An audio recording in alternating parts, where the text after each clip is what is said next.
From the lakes of Minnesota to the hills of Tennessee, across the plains of Texas, from sea to shining sea, from Detroit down to Houston and New York to LA, where there's pride in every American heart, and it's time we stand and say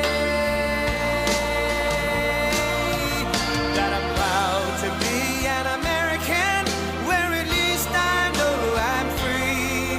And I won't forget the men who died, who gave that right to me. And I gladly stand up next to you and defend her still today. 'Cause there ain't no doubt I love this land. God bless the USA.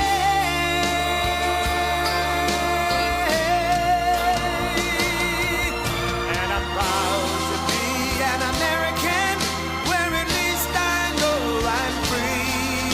And I won't forget the men who died, who gave that right to me. And I gladly stand up next to you and defend her still today. 'Cause there ain't no doubt I love this land. God bless the USA.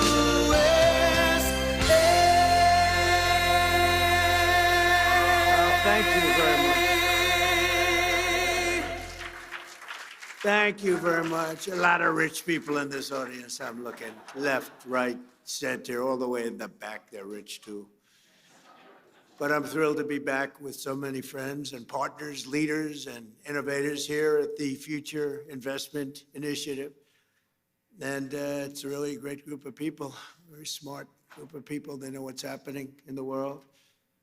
It's my second address to the conference as President of the United States, and it's my honor to be here. Thank you very much.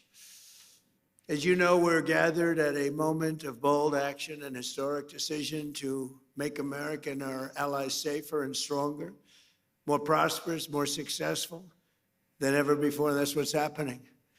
Tonight, we're closer than ever to the rise of the Middle East that is finally free at last from Iranian terror, aggression, and nuclear blackmail. That's what's happened.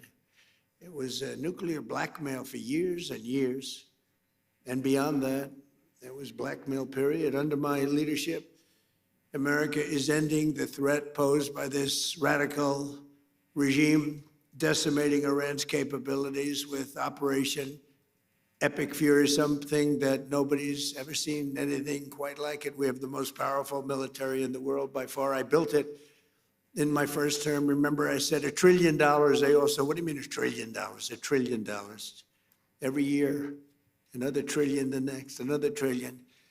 We have the best people. We have by far the best equipment. We have weapons that nobody's ever seen before. We have weapons that nobody even knows about, except for a few of us. For 47 years, Iran has been known as the bully of the Middle East, but they are not the bully any longer. They're on the run.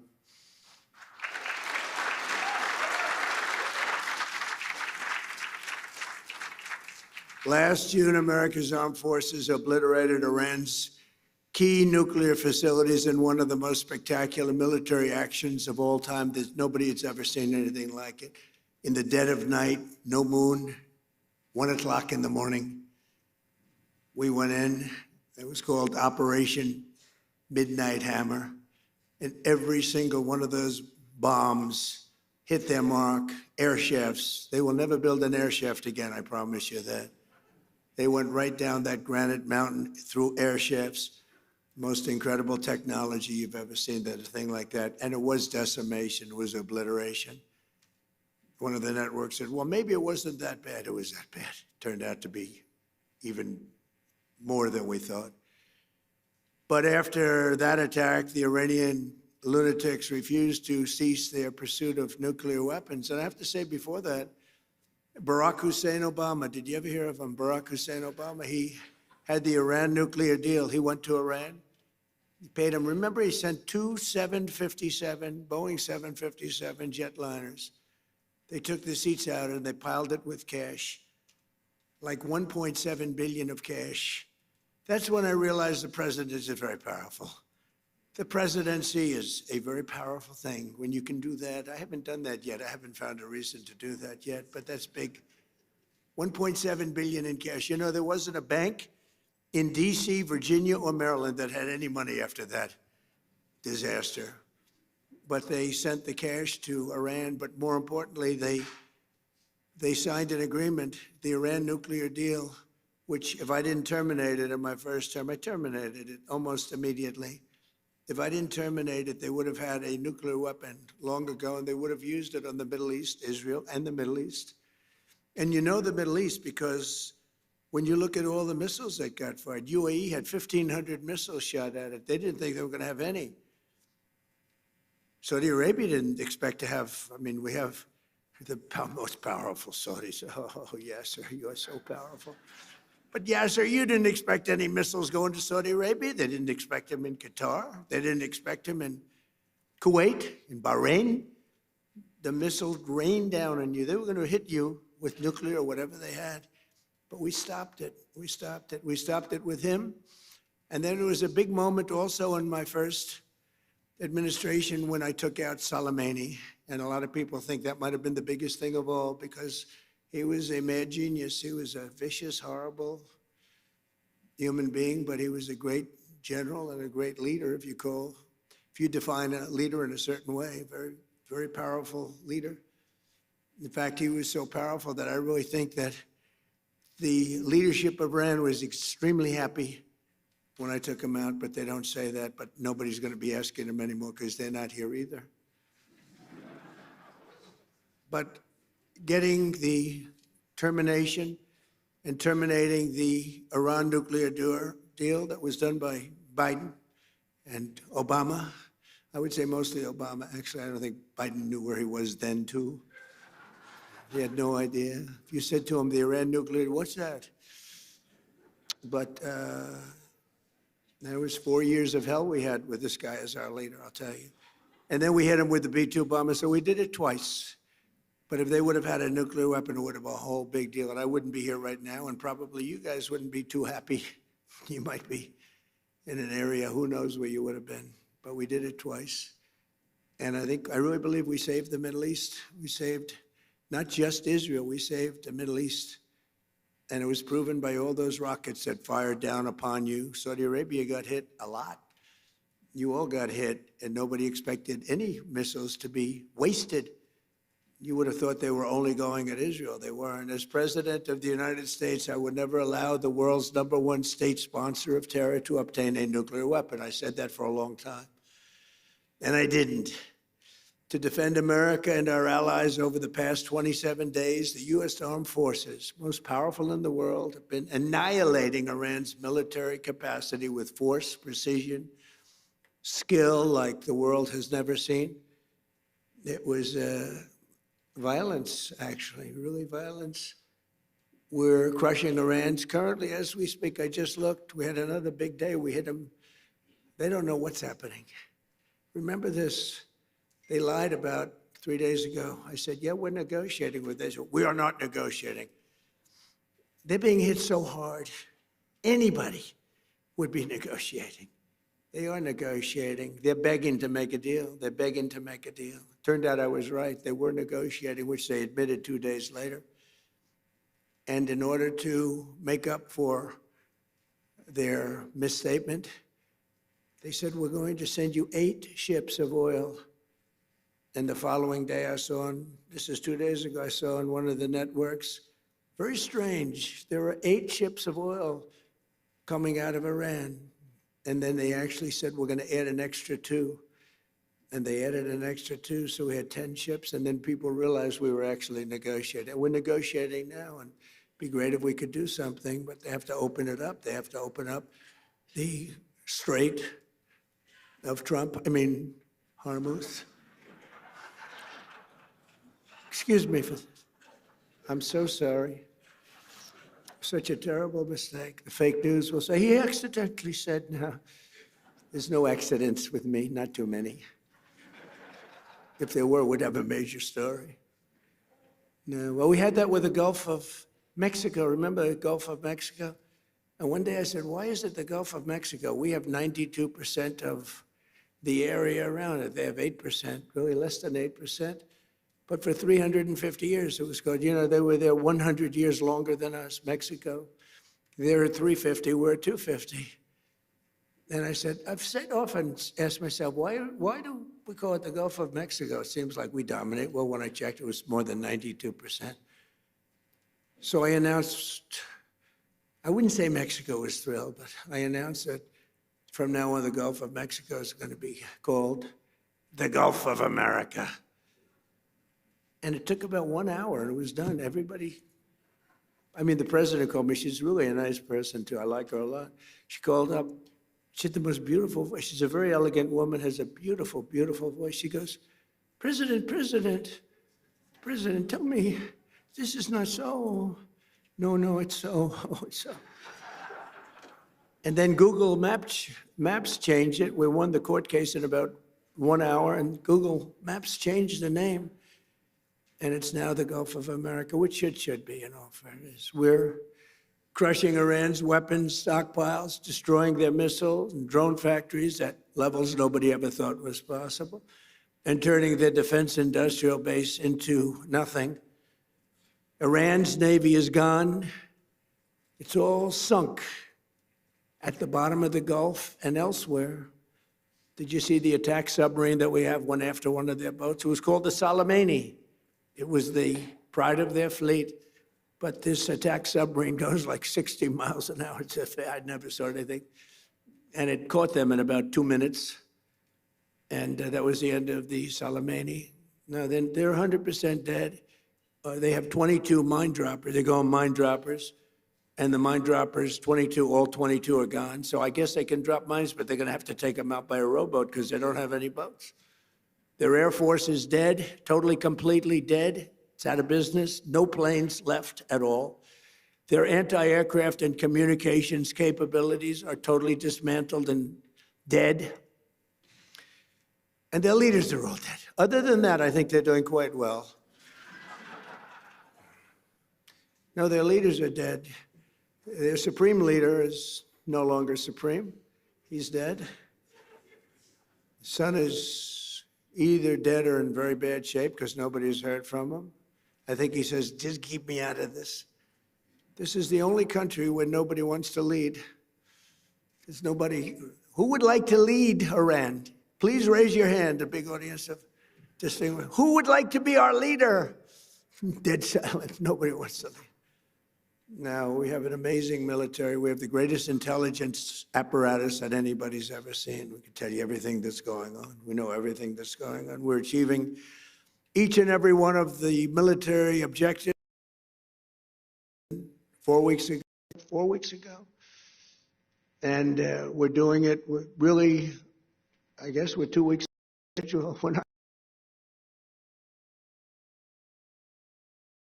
We call it a military operation. We don't call it a war, we call it a military operation. We're very disappointed, by the way, with NATO. They didn't come to our aid. I didn't try too hard, actually, because I wanted to prove a point. I didn't sell. They probably think I'm a lousy salesman. I said, would you like to help us? To President of France, Macron, nice guy. He is a nice guy. They said,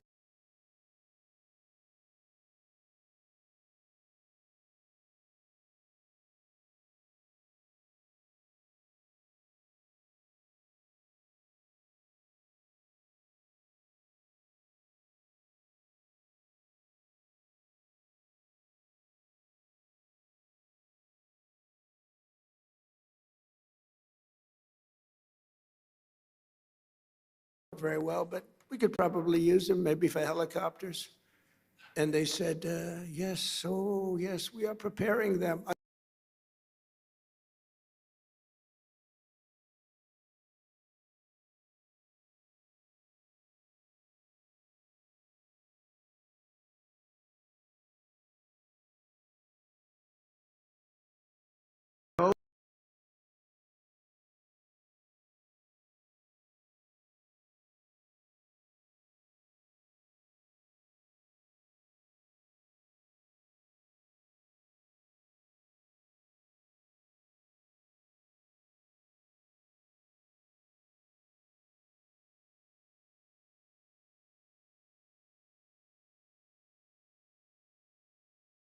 Ukraine's not our war. That war would have never happened, but we had a man of a very low IQ as president, and he had no idea what the hell he was. I was listening to him talk. I said, he's forcing an issue that's going to be trouble, and it turned out to be trouble. Last week, 28,000 soldiers died. The week before that, 32,000 soldiers died. I think we're going to get it settled, but it's a terrible thing. Worse since World War II. I settled, but the hatred of President Putin and President Zelensky is extreme. Never good. Hatred's a bad thing when you're trying to settle a war. I want to thank the entire kingdom of Saudi Arabia. Been very helpful, unlike NATO. Saudi Arabia fought, Qatar fought, UAE fought, Bahrain fought, and Kuwait fought, even though they shot down 3 of our planes with the finest missiles. We could have done without that. They didn't know they were our planes. They wasted 3 great Patriot missiles, and you have to say there's nothing like these Patriots. You know, we had an attack of 101 a few days ago. 101 missiles shot at a very valuable thing that we had floating on the water, namely an aircraft carrier, biggest in the world. And they were shot, 101, going 2,500 miles an hour. And out of the 101 missiles shot, 101 missiles were shot down and spread out all over the sea. Pretty amazing. That's called incredible technology, right, Steve? That's called great technology. Think of it, 101 missiles going 2,500 miles an hour. You don't have a lot of time. And these aren't necessarily weightlifting shoulders. These are very smart people doing that. And I watched them. I watched their performance. Missiles launched. It's almost like they're bored by it. They have like 9 seconds ahead of FIFA, the most powerful man in sports. Johnny, you never choked, right? These guys can't choke, but they're very smart. High IQs. We need high IQs. We have too many low IQ people. But what happened is, you have to see it. It's very cool. Missiles launched, missiles launching. They're launching. Okay, we're ready. 101 missiles coming at them. All right, we have to have like 11 seconds to make a determination. Then at 7 seconds, fire,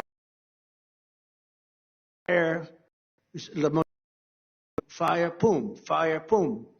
One at a time, just knocked them out like they were nothing. Genius. It's like unbelievable. I mean, to think and we have the technology nobody has. Look at what happened in Venezuela. They had other equipment, not ours. They made the mistake of using other equipment. It didn't work too well. And Venezuela was, was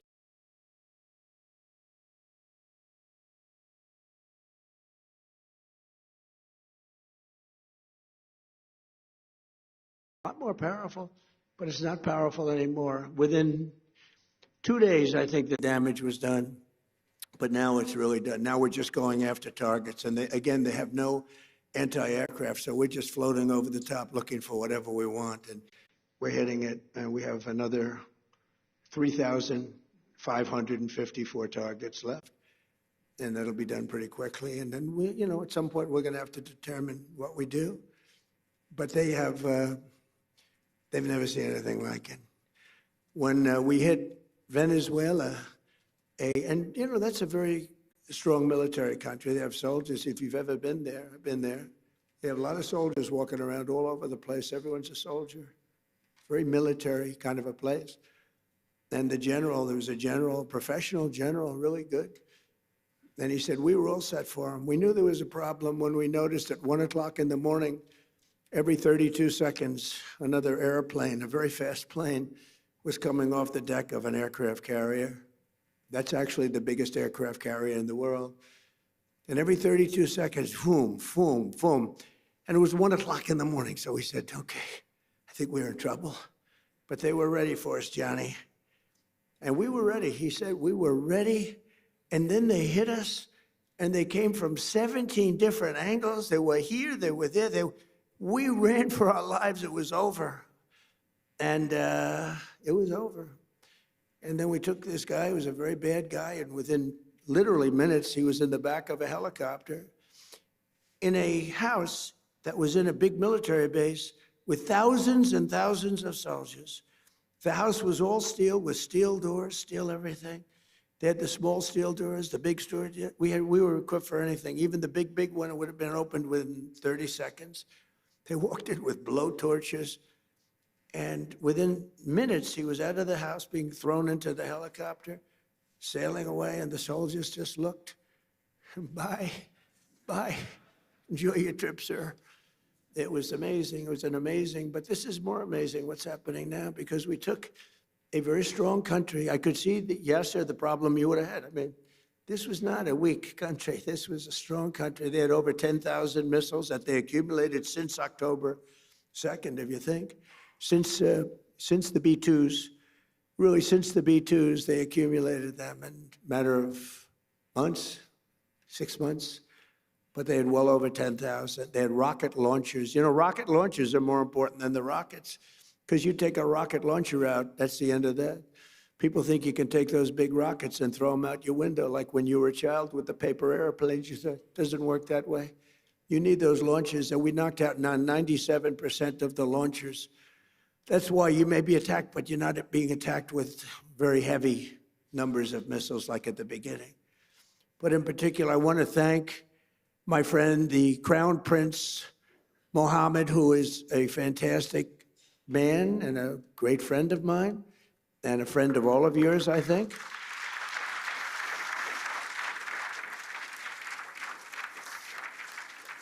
And he's a warrior. He's a warrior. He was not afraid of this country that, frankly, he should have been afraid of, because they're very powerful. I want to thank Tamim, because Tamim is, these three people have been unbelievable. Tamim, and then UAE, Mohammed. These are three great people. And they were under tremendous attack, unexpected attack. And they weren't thinking this was going to happen. Nobody was. And they turned against them and really became very powerfully aligned. And they were with us, but they weren't with us very obliquely. They were with us. But I think that I have to acknowledge for their bravery, because they were being hit pretty hard. All three of them, they were being hit pretty hard.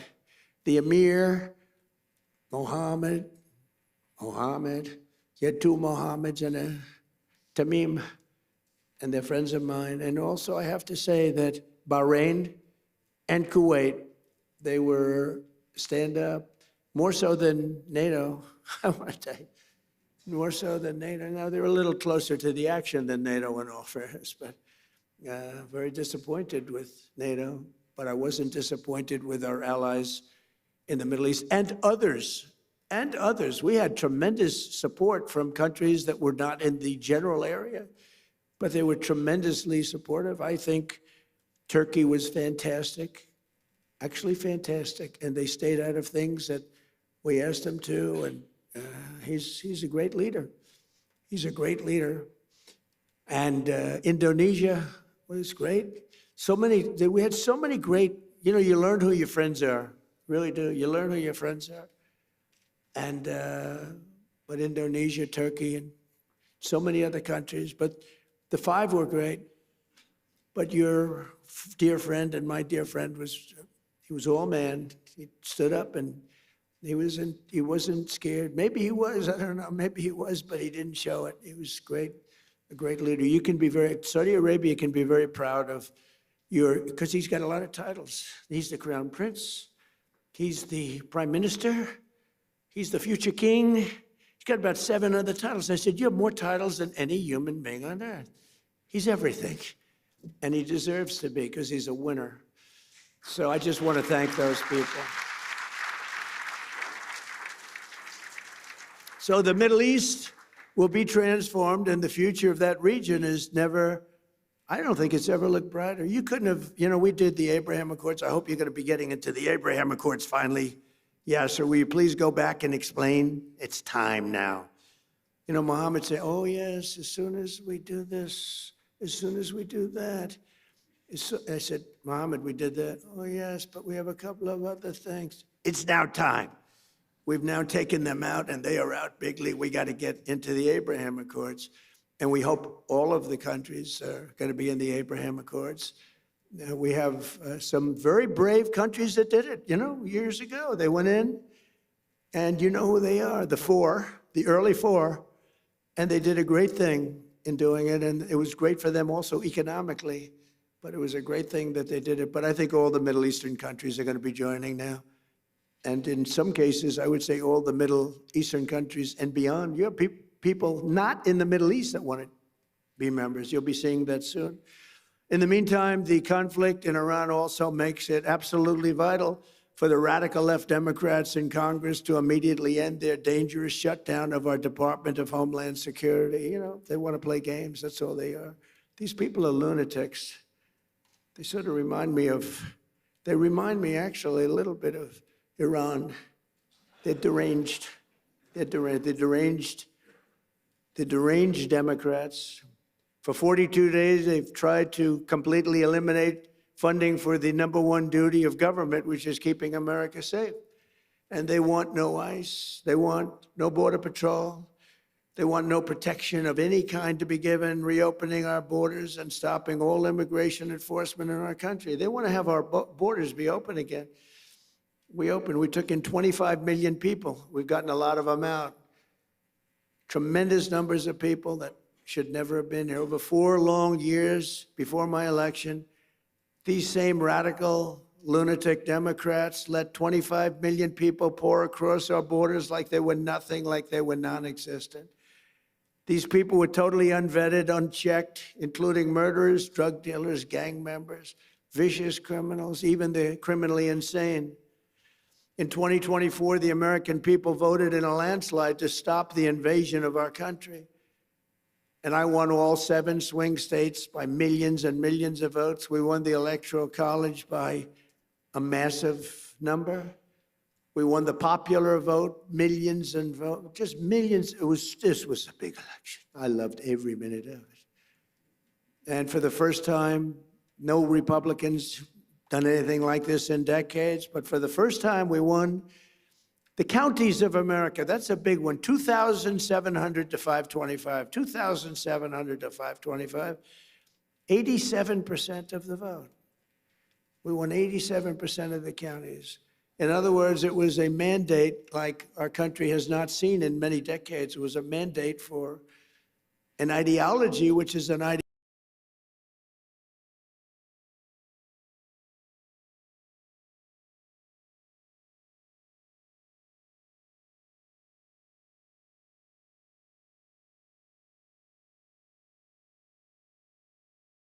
I heard the other day, I think that he's losing the MAGA base. I said, really? Because of the war. See, I get into a war. Because they war, I call it a military conflict. But there's a reason for that. But you get into a war or a military conflict for you, and then they say, my base. I said, no. MAGA's stronger than ever because MAGA's make America great again. But my MAGA people, which is the greatest phrase in the history of politics. It's the most important movement by far, probably in the history of the world. I mean, there's never been anything like this. And in fact, just a few days ago, you have to understand, the fake news right back, oh, that's a lot of fake news. Yeah, so you brought a lot of fake news with you. They must know you're going to make a speech at some point because look at but what happened is the fake news was saying, he may, they hope, it's like, oh, we got to get rid of this guy. They say, he may be losing his MAGA base. And that would be maybe the end of him. And then I happened to be watching CNN, which is terrible. They treat me terribly. In fact, just a few days ago, CNN had a poll that had me at 100% of MAGA voters. They said they've never seen anything like that. Can you put that up? I actually said if you could put it up. Do you have the technology to put it up? Go ahead, give it a shot. Sometimes you look at the polling data and there are numbers that just jump off the screen at you, and this is one of those. Because just take a look here. MAGA GOP view of Trump. approve 100%, 100%. If you are a member of MAGA and the GOP, you approve of Donald John Trump. 0% say that they disapprove. You don't have to be a mathematical genius to know you can't go higher than 100%. He is the 1972 Miami Dolphins. Good technology, thank you. I figured you'd have good tech. I said, I wonder if they could put that poll up. We just did it 2 minutes ago. No, but I was watching this and I'm hearing them saying, could he be losing the MAGA base? I don't think so. You know why? Because MAGA wants to win, number one. Number two, they want our country protected. They don't want another country out there that's hostile and crazy to have a nuclear weapon. And number three, they like us protecting certain allies, whether it's Israel or Saudi Arabia or Qatar or UAE, any of them. They want that. MAGA wants strength and they want victory. They want success, and that's what we have. And we have been very, very successful. You know, when I went into Venezuela, I said, because I campaigned on the fact peace through strength, you wouldn't have to use it. I said, you'll never have to use it, but sometimes use it. And Cuba's next, by the way, but pretend I didn't say that, please. Pretend I didn't say that. Please, please, please, media, please disregard that statement. Thank you very much. Cuba's next. So despite the radical left Democrat shutdown, we will continue to defend the sovereign borders of the United States of America, and we'll defend our allies. And your ally, you didn't know they were that tough, did you? You didn't know. They were pretty tough, Iran. Not tough anymore. Now we'll continue to deport dangerous criminal aliens from our country. Just days ago, an 18-year-old girl in Chicago named Sheridan Gorman was gunned down by a savage criminal alien led in by Sleepy Joe Biden and released in a Democrat sanctuary city. He was an animal. The same month, an 83-year-old veteran, highly regarded person, was shoved onto the subway tracks and murdered by an illegal alien with a long criminal history in New York City. These are vicious criminal thugs, disgusting human beings that Democrats have defunded our airports to protect. They want our airports to be defunded so that these people can come into our country. Not going to happen. We're not going to have it. That's why this week I deployed ICE to our airports to help reduce the delays. People there are doing a great job, but they didn't want to pay them. The Democrats didn't want to pay them. And a short time ago, I also ordered emergency funding to resume paying the TSA agents immediately. They're getting paid. Democrats must stop their dangerous and destructive shutdown and reopen the Department of Homeland Security without delay. And it's time that they start thinking properly. That's why they lost in such a landslide and put America first. It's time that they start thinking about America first. And we're honored to be joined tonight by many distinguished guests from around the world, including FII Institute Chairman Yasser Al-Romayan. Where are you, Yasser? Come here, stand up. Yes, yes, please. What a nice name. What a nice name. And his son, Faisal. And by the way, I've known him really well, but you know, I've never heard his last name. So I'm saying, who the hell is Yasser? I know Yasser. I said, who the hell is that guy? But I know him by Yasser, right? I didn't know if it was your first name or your last name. All I know is he's got a lot of power. All I know is he's got a lot of cash. And he's another great leader, actually, and he's a good friend of mine. So nice to be with you, and nice to be with your son. Son's beautiful. Saudi Minister of Finance, Mohammed Al-Jadaan. Thank you very much. Thank you very much. Nice to see you again. Good job. I mean, if you want to be a Minister of Finance, Saudi Arabia is a good place to do it, right? You don't have any dearth. There's no dearth of funds. Most places, they say, where are we going to get the money? How about a tax increase? Minister of State, Mohammed Al-Sheikh. Mohammed. Thank you very much. Great honor. Chairman of the Saudi Esports Federation, His Royal Highness Prince Faisal. And of course, please. Thank you. And of course, the kingdom's wonderful ambassador to the United States, Her Royal Highness Princess Rima, who's great.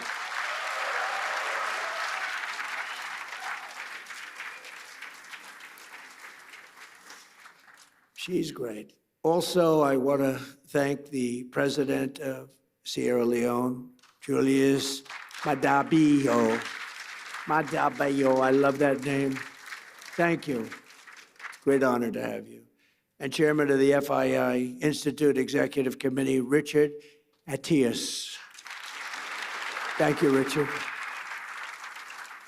As well as special envoy, I call him Henry Kissinger, who doesn't leak, because Henry was a big leaker. Richard Nixon would beat him. Henry, somebody's leaking on us. There's somebody leaking. Henry would say, we'll get to the bottom. It was Henry that was leaking. That wasn't good. So we have Henry Kissinger, better than Henry Kissinger, and he doesn't leak. Special envoy, Steve Witkoff. Thank you, Steve. Doing a great job. And he and Jared Kushner, they're like a team, and boy, I tell you, they're a good team. High IQ. It's a high IQ team. You want to find your high IQ people. Director of the Office of Science and Technology Policy, Michael Kratsios, a Greek individual. Where's Michael? He was at the Greek event. Hi, Michael. He was at the Greek event yesterday, so I know he's Greek. They asked me, please, sir, would you introduce Michael?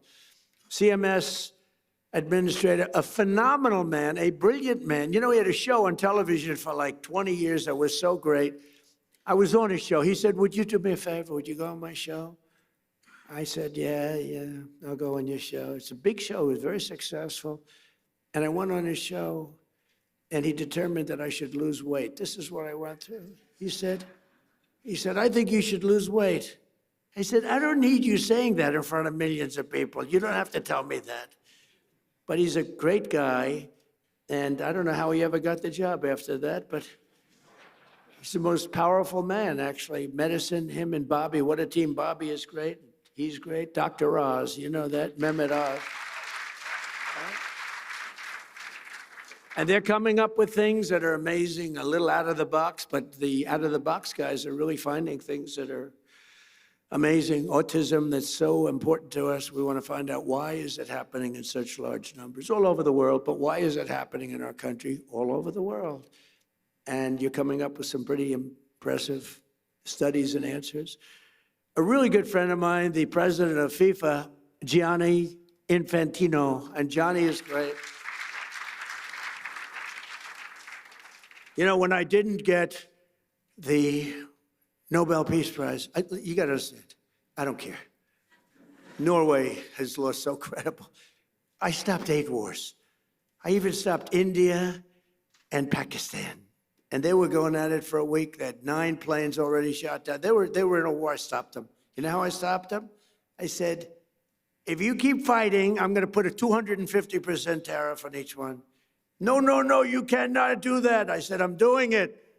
All right, we won't fight anymore. That's how I stopped them. I used tariffs to stop. You ever hear of anything like that? It was too much for them to bear. But they were going to be in a war. And the prime minister, actually a great guy, the prime minister of Pakistan said President Trump saved 30 to 50 million people. 2 nuclear countries would have happened. And I figured,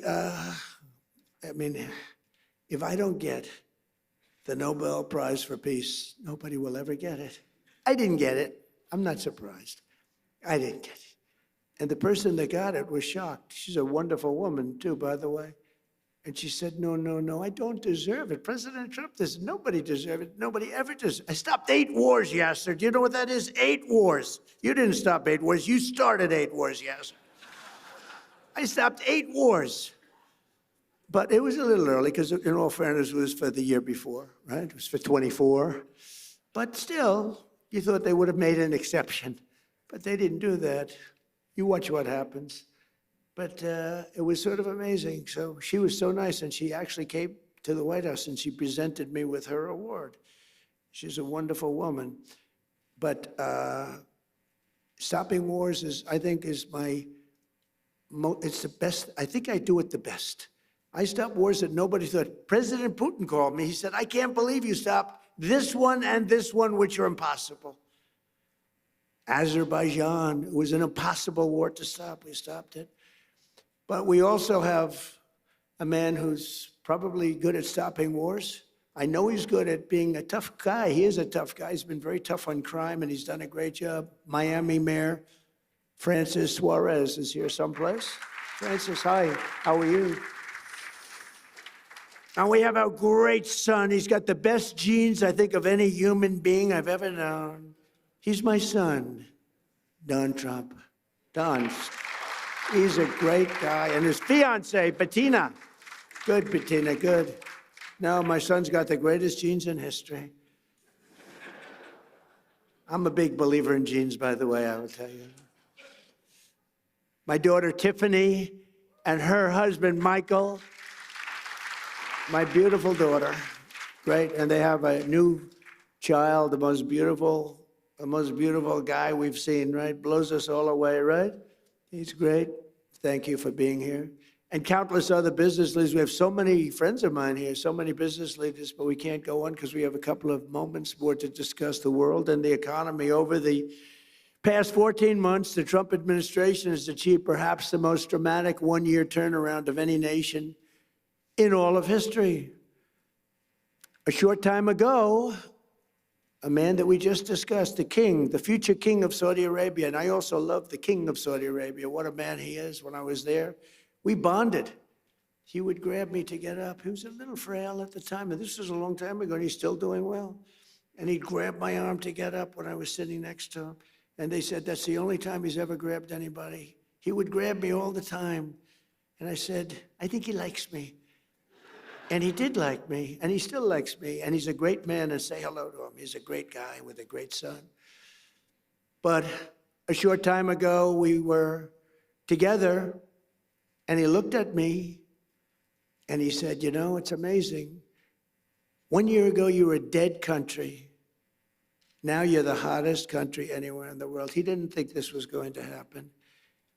He didn't think he'd be kissing my ass. He really didn't. He thought he'd be just another American president that was a loser, where the country was going downhill.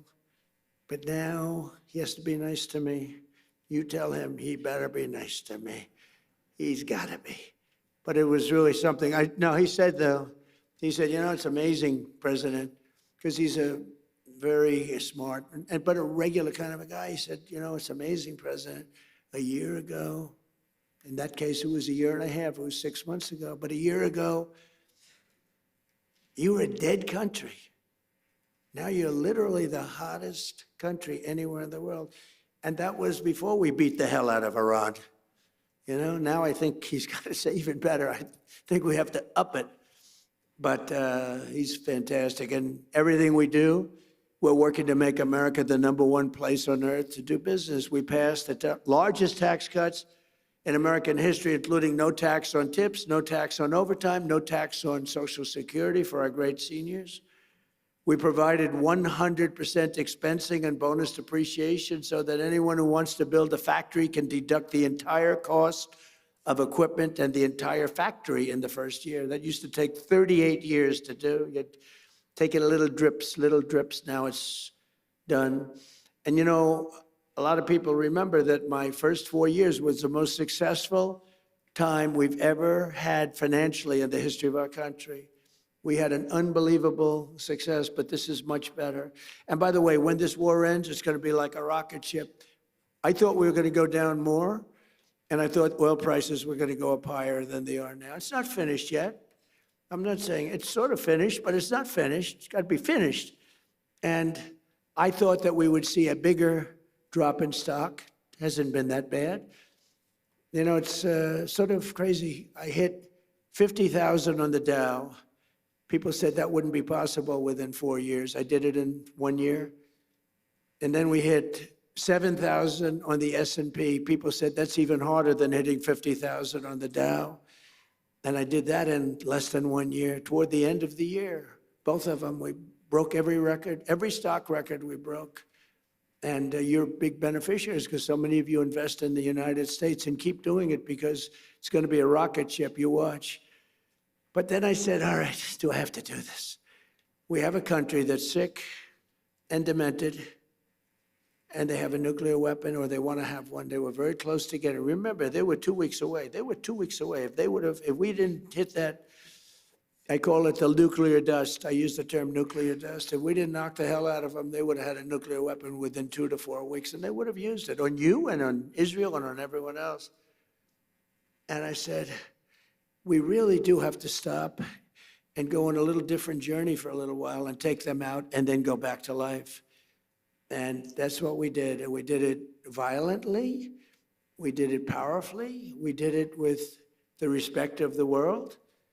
And we helped a lot of allies. And we learned about other allies. We learned that other allies weren't there. We didn't need them, but they weren't there if we did need them. And that's going to be very costly for them. The stock market has set 53 all-time record highs since the election, adding $9 trillion in value to America's savings and retirement accounts and 401ks. Everybody's benefiting by this. And more Americans are working today than at any time in the history of our country. At any time. To me, that's the number one stat. More Americans are working today, by far, than at any time in the history of our country. And in 14 months, we've lifted 3.3 million Americans off of food stamps. That's a record. And Biden and his allies wrecked our country. They wreaked havoc on our economy, and they gave us the worst inflation in American history. Under Trump, during the last 3 months of 2025, we got core inflation down to 1.6%. And right now, the average tax refund for filers, because of the great big beautiful bill, has been close to $5,000. It's a lot of money for a family. And this, you know, when I'm talking to Saudi Arabia and I'm talking about $5,000, they look at me, 5,000? That's like a penny, right, David? That's like a penny. Saudi Arabia is not into $5,000, but it's Saudi Arabia. I just want to ask, are the Saudis impressed by the fact that a family has saved $5,000? I know they're looking like, what the hell is 5,000? Their shoes cost them more than 5,000. But that's the way it goes. We're talking about, remember, we're talking about the real world. In his entire term, Joe Biden, I have 2 terms for him, Crooked Joe and Sleepy Joe. It's always been pretty, you know, I do sometimes a poll, which is a more accurate term, sleepy or crooked, pretty much even. I like sleepy. In his entire term, Sleepy Joe Biden got less than $1 trillion of new investment in the United States, a lot less. And in our first 11 months, 12th month is coming, it's going to be big, we did $18 trillion. Think of it, less than $1 trillion for 4 years. In 11 months, we did $18 trillion. And we have factories being built all over the country at a level that's never been seen before. And a lot of that has to do with the fact that I allow these plants and everything to build their own electricity. Well, we need big electricity. They're all building their own electricity. But a lot of it has to do with the tax bill, a lot of them, because it's really the biggest tax reduction bill in history, the great big beautiful bill. And a lot of it has to do with the 1-year deductibility where you build a plant and you take the whole thing as a deduction. I did that in my first term also, but I had it for 1 year. Now I have it for 10 years. So it's pretty amazing, and it's pretty amazing what we're seeing. But it all started with our historic visit to the Kingdom of Saudi Arabia. My first visit was to the future king. And on that first foreign trip of my presidency last May, the Crown Prince announced that Saudi Arabia would be investing an incredible almost $1 trillion in the United States, which he later increased. As just a few examples of these new partnerships, Oracle will be building a $14 billion worth of cloud computing and AI infrastructure in the kingdom. I didn't know that, David. We have to talk to your father about that. Why isn't he doing it here, David? I'm very upset with you. And by the way, David has done a very good job. David Ellis said he just had a very big win.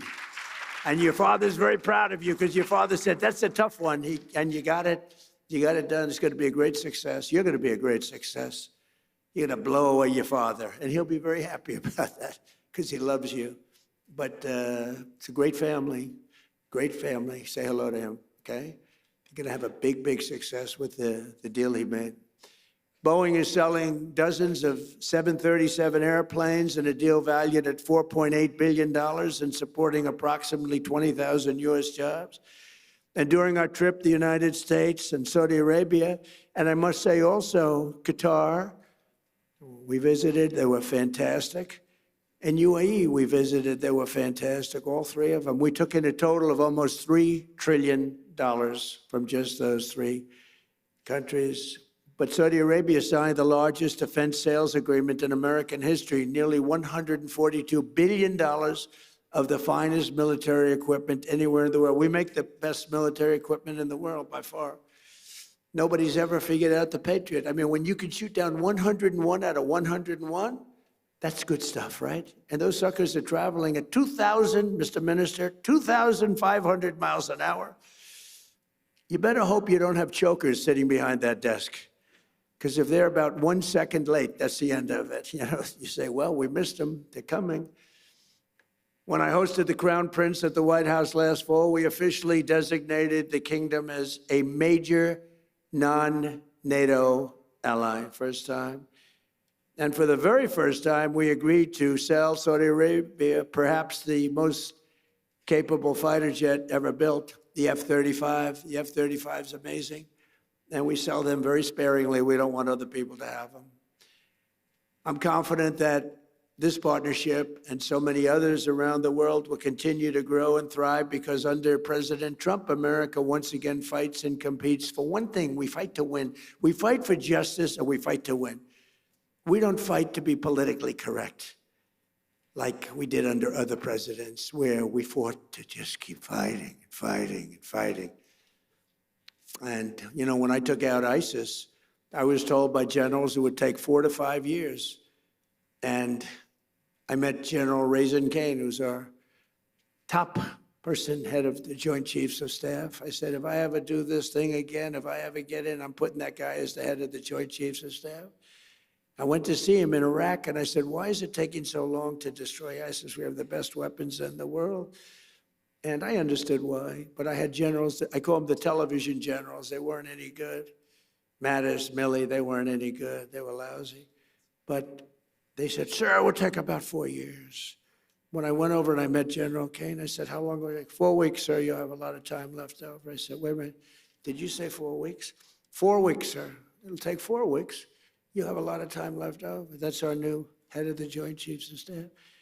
And he said, how do you do that? Well, sir, we were only able to fight from this one very far away location because nobody wanted to use all of our portable runways that we have all over the Middle East. We have portable runways, can you believe it? We have everything.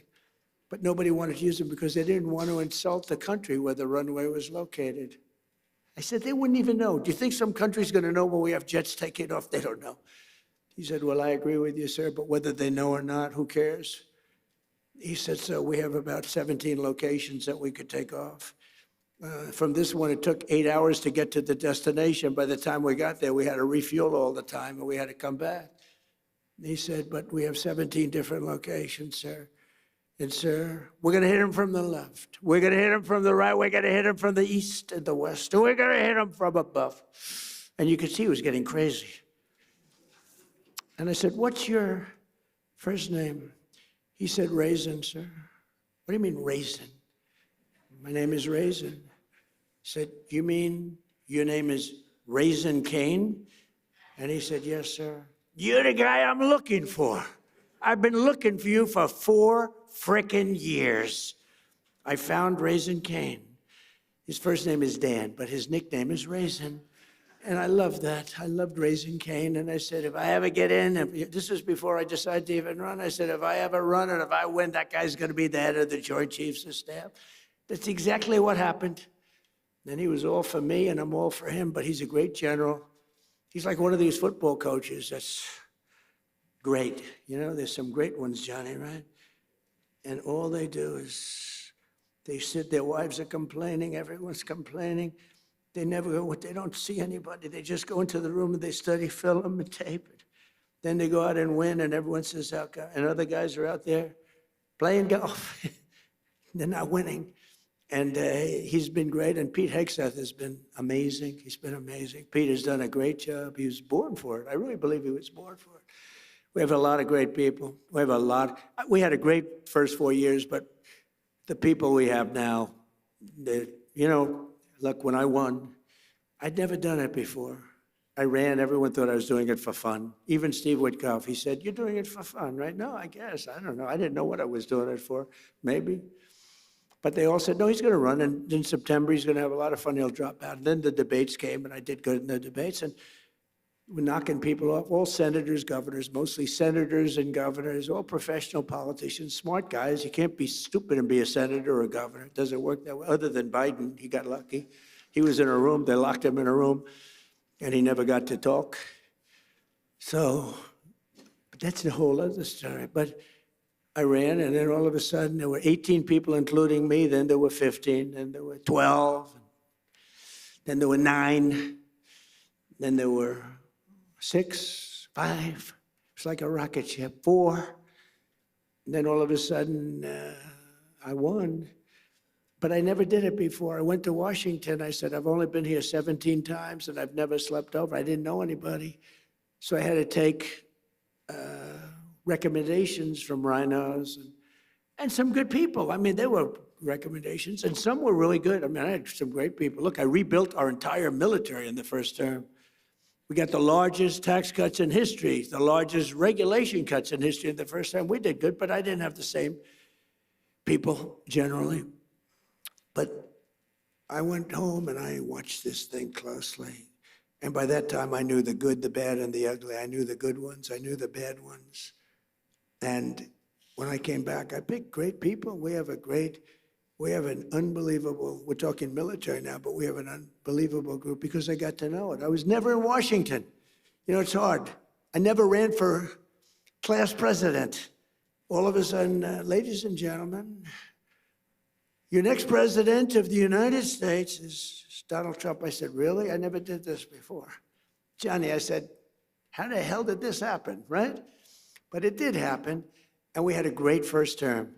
But the second term is blowing it away, to be honest with you. It's really blowing it away. And when we decide to leave, regime change, I guess we change the regime. The regime gets blown up every 2 days. No, everybody's afraid to announce who's the head. We don't even know who the hell the leader is. So I think we have regime change already, but we're going to be, at some point, we'll be leaving. And I think you're going to see a rocket ship because we won't have that dark cloud hanging over our heads, Steve, right, that we did before, which was a nuclear-armed, sick country of Iran, because it might have affected your country, Saudi Arabia, and the others, and it certainly affected Israel more than anybody, the hatred they have for Israel, but it also affected us, because with modern-day equipment, they can fly. And how about the fact that they flew a missile 2,700 miles the other day? They didn't say they had that. Nobody knew they had that. Went 2,700 miles. So we learned a lot, but we're determined to have the best technology, the brightest minds, the greatest businesses, and the strongest economic and security partnerships of any nation, anywhere in the world. And for this reason, we're also committed to ensuring the United States remains number one in artificial intelligence. We're doing great. We're leading China by a lot, and I'll not allow radical left maniacs to sacrifice American AI leadership to red tape or political correctness. It's going good. We're doing really well. We're building factories all over America, the biggest in the world. And in America, we don't fear the future, we invent the future. We're really inventing the future. We have the most brilliant minds. And we invite all nations to join us in building the most powerful AI ecosystem on the planet. We're building more automobile plants than any time in the last 50 years. For a lot of reasons. I think number one, maybe the election, but number two, and a close number two, is tariffs. The tariffs are driving people in from Canada, Mexico, Germany, Japan, South Korea. They're coming in. We're building auto plants all over the United States, tens of billions. I met Mr. Toyota in Japan. I said, what's your name? He's about 92 years old. Sharp as a tack. What's your name? Toyota. I said, you're rich. I said, do you have anything to do with automobiles? Yes. What do you have to do with Toyota? I own it.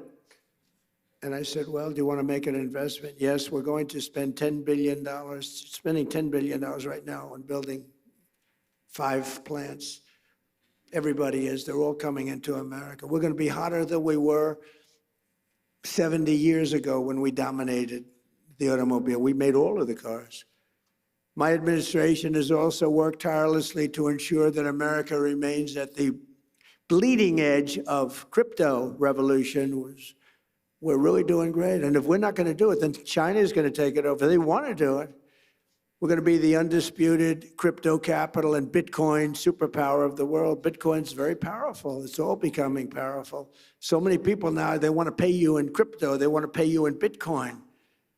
And we have to be at the top of it in all of these, call it an industry.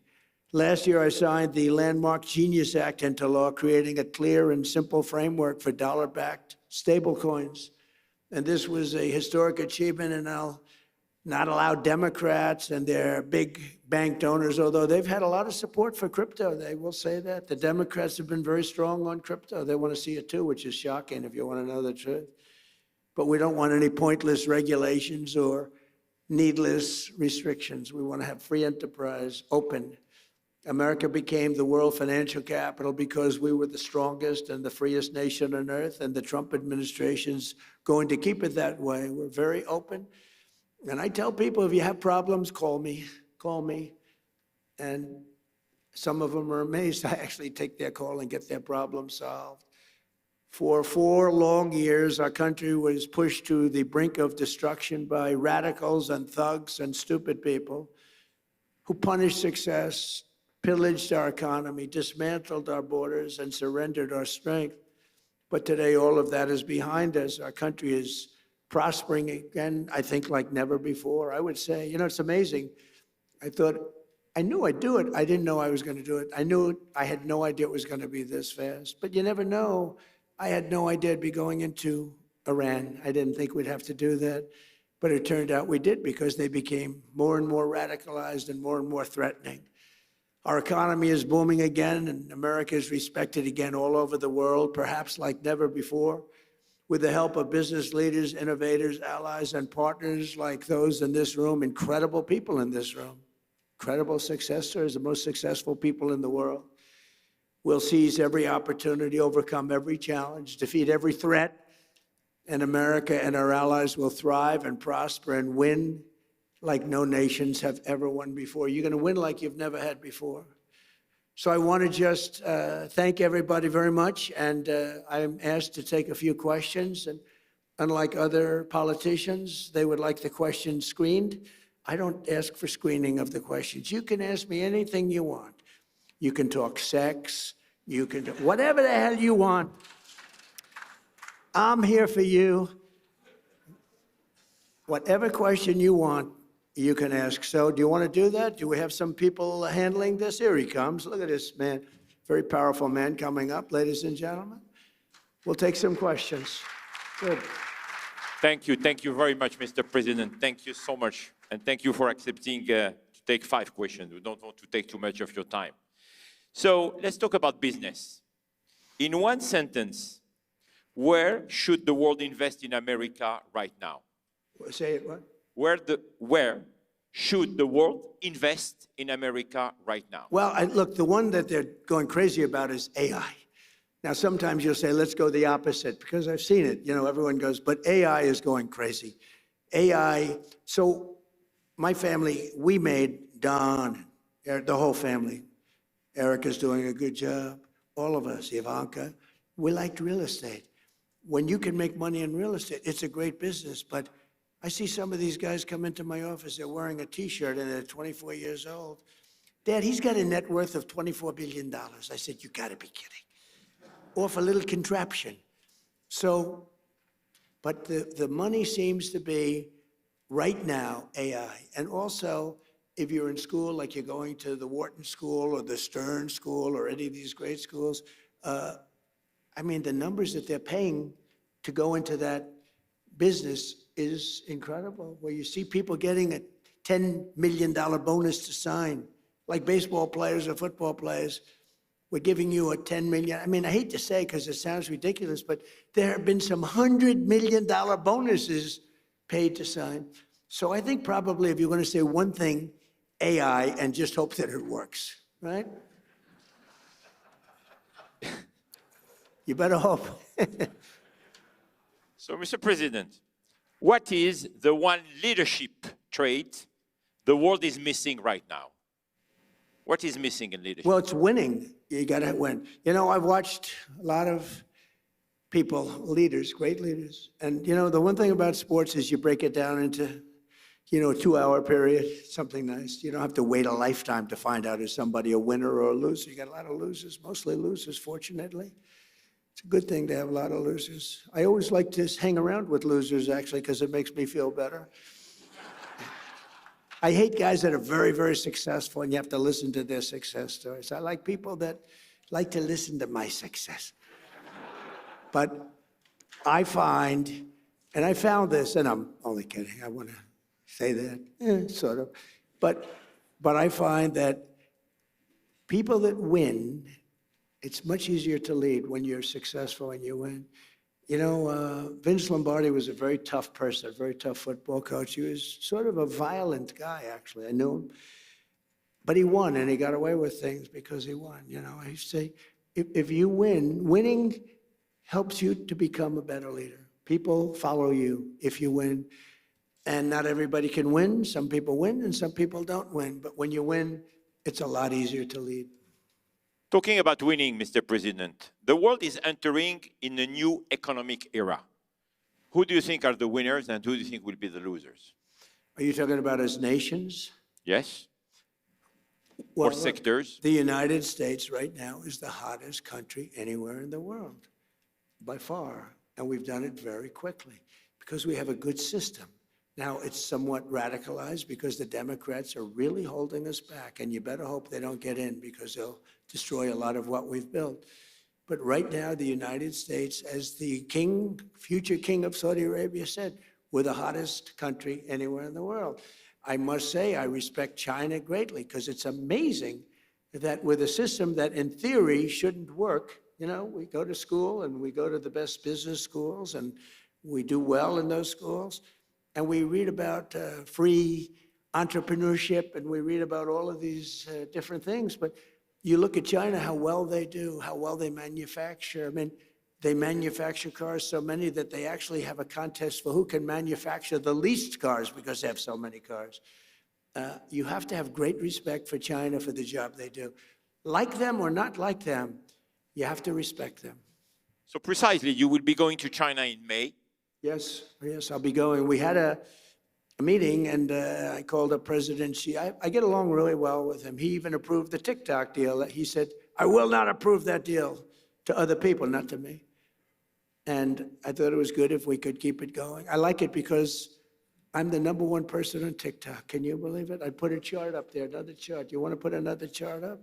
Like we did with fake news, CNN. I said, you know, let's see what happens. So we got a group of very big investors, the biggest investors, and they really wanted to buy TikTok. And I did very well on TikTok in the election. I won the youth. You know, I did tremendously well with youth because of TikTok and other things, certain interviews, et cetera. But I did very well. And I sort of developed a liking for it. And I was told that it will never be approved by China. You had to get approval. And I didn't really care. And then it got to a point where all of these very successful people were willing to pay a lot of money for TikTok. And I called up President Xi. I said, do me a favor. Will you approve it, please? It's good. It's good for China, good for us, good for everybody. Would you do me a favor? I know you said it was a hard no. And I said, I know you said no to everybody, but you haven't said no to me. Would you do me a favor? Would you approve it? It's good for China. It's good for us. You have a lot of big investors. They're investing in China also. They have a lot of money in China. I would appreciate it. He said, okay, I'll do it. Nice. It was very nice. And they bought TikTok, and it's going to do good. And it was done with the consent of China. We get along well with China. You know, China used to take big advantage of us, but they don't take advantage of us anymore. Now we compete very nicely with China. We put tariffs on China. The tariffs got too high. At one point, they were up to 145%. You know, I was saying, nope, put tariffs on that, put tariffs on for fentanyl, add 20%. And then one day I said, what's China paying now? Sir, they're paying 145%. I said, 145? That's crazy. I got a little carried away. So I got them down to 100. Then I took them down a little more. And I'll never forget, I took them down a little bit from 145 to 100. And the fake news said, Donald Trump collapses on China. They're paying 100%. Nobody pays 100. So anyway, we got it down. And now we have a great business relationship with China. I've always had a good relationship with President Xi, except for the COVID situation, because I wasn't thrilled about that. He wasn't thrilled either, by the way, but I wasn't thrilled. But I have great respect for him as a leader. And we had a deal. I was going there, and I didn't want to go during the war. I said, look, you know, we have a thing called a war, or as they would rather say, a military operation. This is for legal reasons. I say military, because as a military operation, I don't need any approvals. As a war, you're supposed to get approval from Congress, something like that. So I call it a military operation, but we have that going along, and I'd like to delay it. So we delayed it a few weeks, so I'll be going very shortly. Mr. President, we have few leaders here, business leaders from Africa. And of course, we have His Excellency, the President of Sierra Leone. What is your vision about Africa today? Well, I tell you, it's got tremendous potential. Now, I've been hearing about this for a very long time, and I have a lot of friends that have bet the ranch on Africa. They're very smart.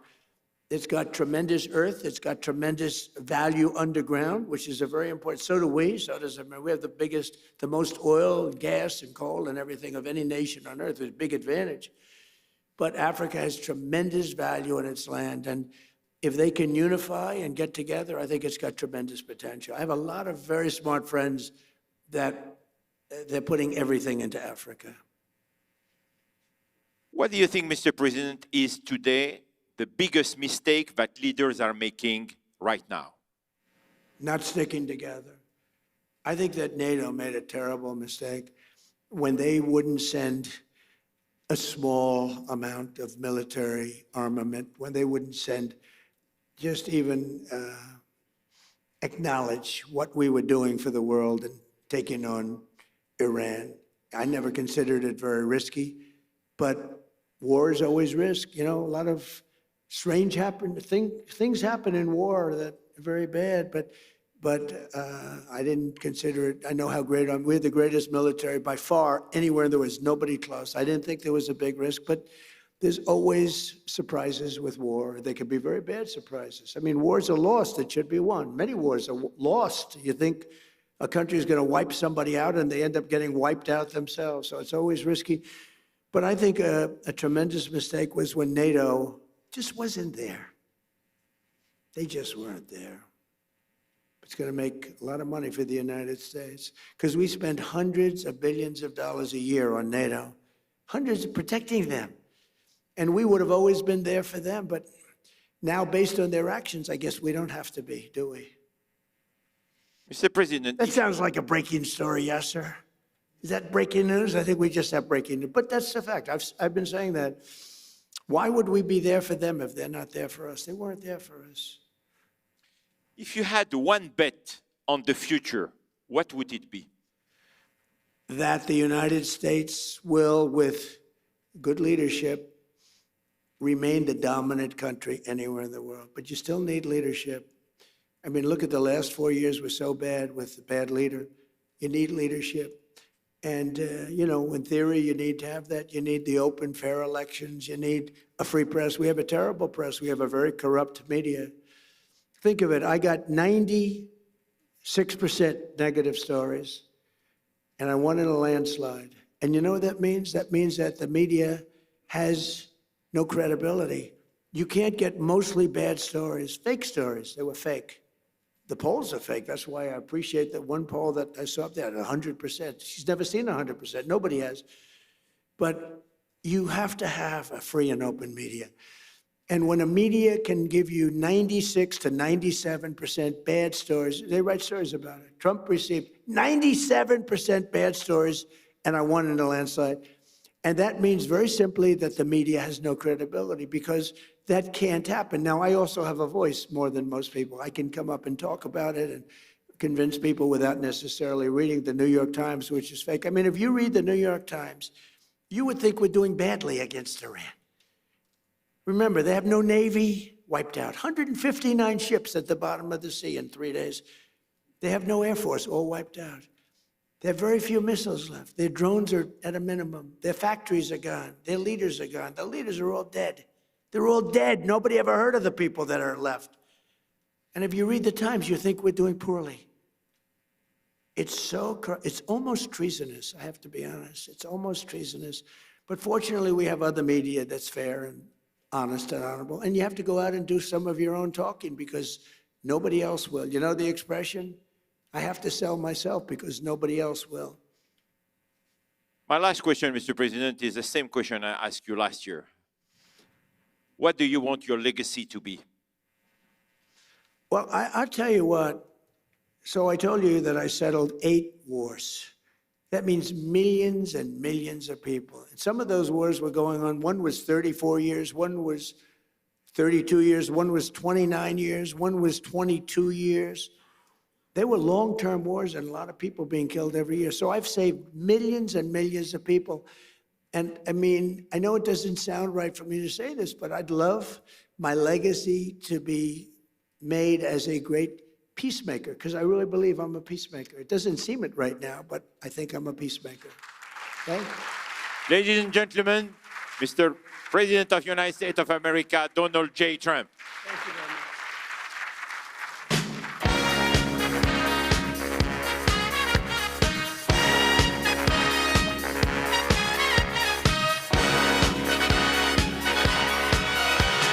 Young man, there's no need to feel down. I said, young man, pick yourself off the ground. I said, young man, 'cause you're in a new town. There's no need to be unhappy. Young man, there's a place you can go. I said, young